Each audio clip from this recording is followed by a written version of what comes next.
Hello, everyone. My name is Stephen Donaldson. Together with my colleague Ben Bates, we'll be talking about the tragedy of the Love Canal. Now, some of you may know that name due to its importance in passing critical environmental protection laws, as well as forming the bedrock of what we now know today as Superfund sites.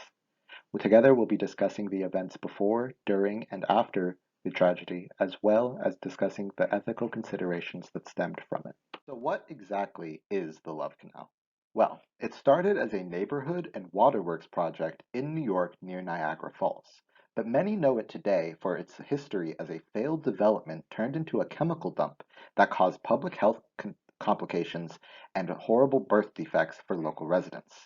It's also important for directly leading to the passing of the Federal Superfund Act, which we now use today to allow the EPA to directly monitor and oversee many sites like the Love Canal in an effort to restore them.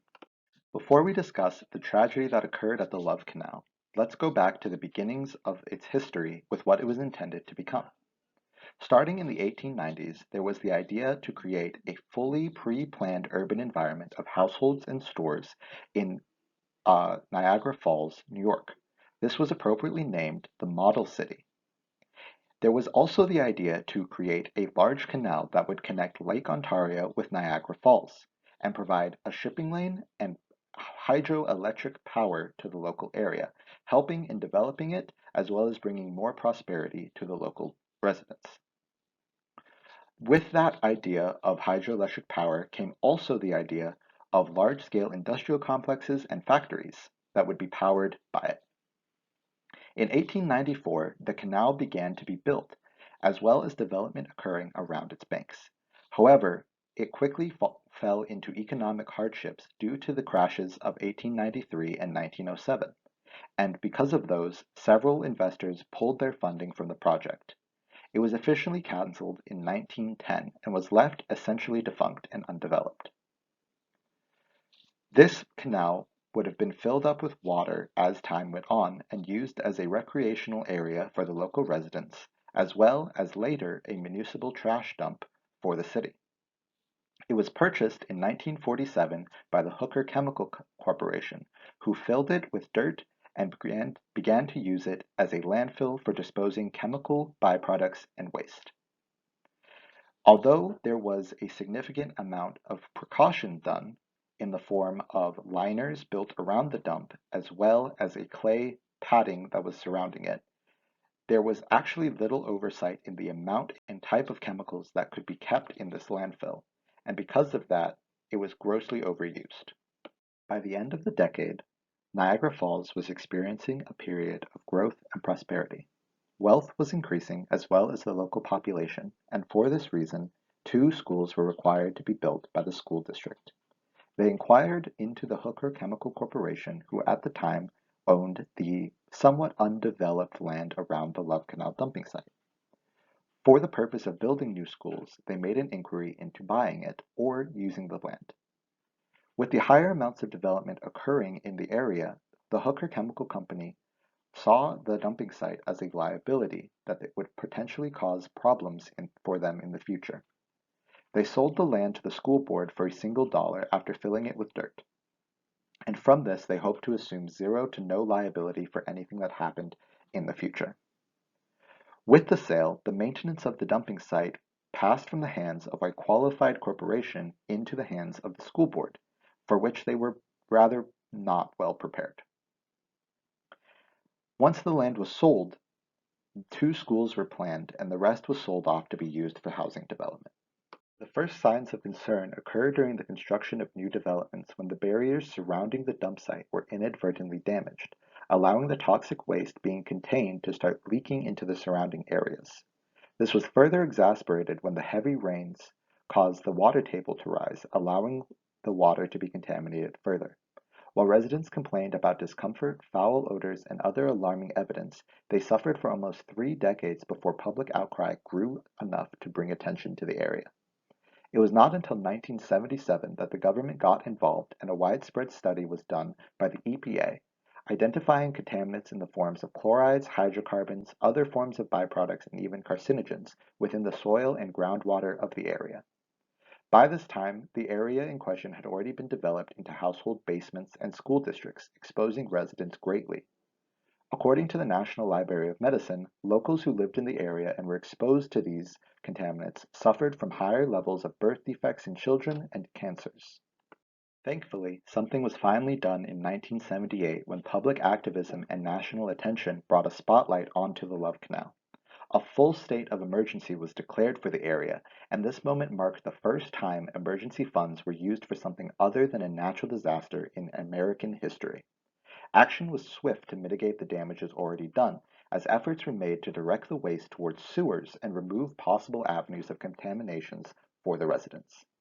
Most importantly, however, the Love Canal led to the quick passing of the Superfund Act, a critical piece of legislation that gave the EPA authority to investigate, oversee, and restore devastated areas like the Love Canal, and essentially brought ecological restoration of this capacity out of the hands of local governments and into a direct federal board.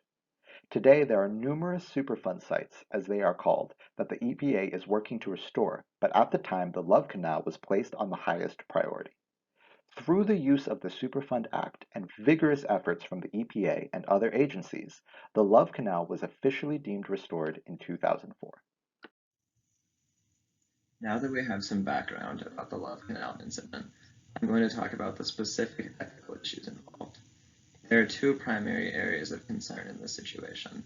First, the hazardous waste was initially disposed of in an ineffective way that meant some form of contamination was almost inevitably going to happen down the line.